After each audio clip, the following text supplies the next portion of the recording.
Hi అండి, ఈరోజు వచ్చేసి ఎగ్ జార్ చేద్దాం అనుకుంటున్నాను. ఎగ్ జార్ కోసం ఆనియన్స్ కట్ చేసుకుంటున్నానండి.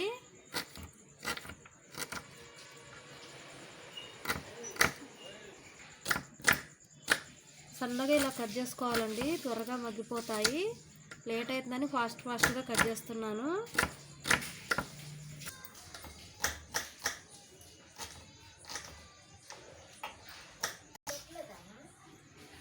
ఓకే అండి, ఆనియన్స్ అన్ని కట్ చేసుకున్నాను. ఇప్పుడు గబగబా చారు చేయాలి, రండి చేద్దాం. ఓకే అండి, ఇప్పుడు తాలింపు చేసుకుందాం. చారు కోసం ఫస్ట్ స్టవ్ వెలిగించుకొని ఒక గిన్నె పెట్టుకోవాలండి. ఇందులో ఆయిల్ వేసుకుందాం.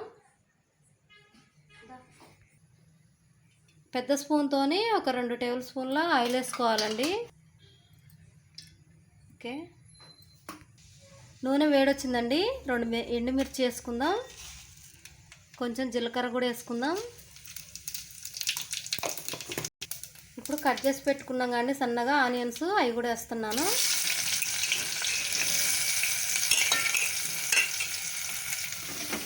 ఈ ఆనియన్స్ అన్నీ ఒకసారి బాగా కలపాలండి. అంతా కలిసే విధంగా కలిపి మనం మూత పెట్టుకొని మగ్గించుకోవాలి. ఆనియన్స్ మగ్గే లోపల మనం ఎగ్స్ని ఉడికించుకుందామండి. నేనైతే 4 ఎగ్స్ తీసుకున్నాను. ఇప్పుడు వీటిని ఉడికించుకుందాం, మూత పెట్టి ఉడికించుకుందాం.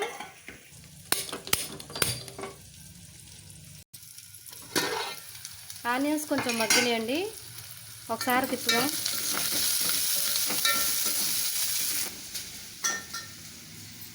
పసుపు వేస్తాం కదా, తిప్పుదాం.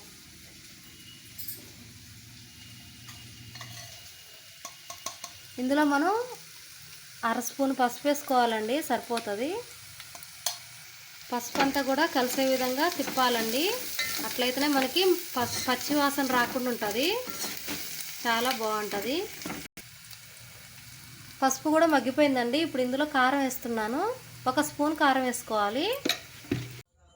ఇలా మొత్తం కొంచెం చింతపండు తీసుకొని నానబెట్టుకొని కాసేపు ఇలా పులుసు పోసుకోవాలండి. ఇప్పుడు ఇందులోనే ఉడకబెట్టిన ఎగ్స్ కూడా వేద్దాం. ఓకే అండి, ఎగ్స్ ఉడికిపోయినాక ఇప్పుడు వీటిని పొట్టు తీసుకుందాం.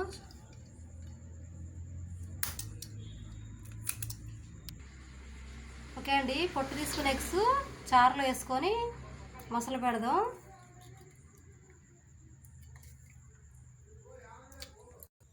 ఇప్పుడు ఇందులోనే ఒక స్పూను కల్లుప్పు వేసుకోవాలండి. చారుగా కరిగిపోతుంది, చాలా టేస్ట్ కూడా వస్తుంది. ఇప్పుడు దీన్ని హై ఫ్లేమ్లో పెట్టుకొని బాగా మరగనియాలండి.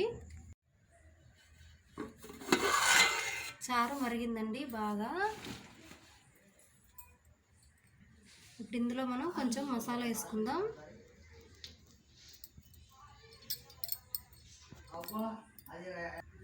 ఇందులోనే కొత్తిమీర కూడా వేసుకుందాం అండి.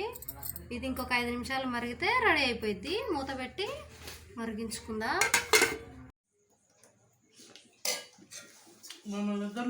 ఈరోజు ఎగ్ చారు ఎలా ఉందో అండి.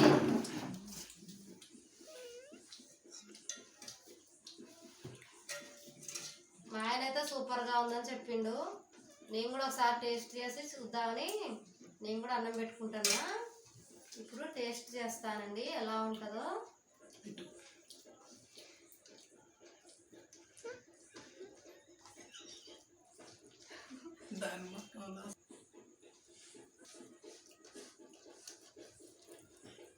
చాలా బాగుందండి ఎగ్ చారు, సూపర్గా ఉంది.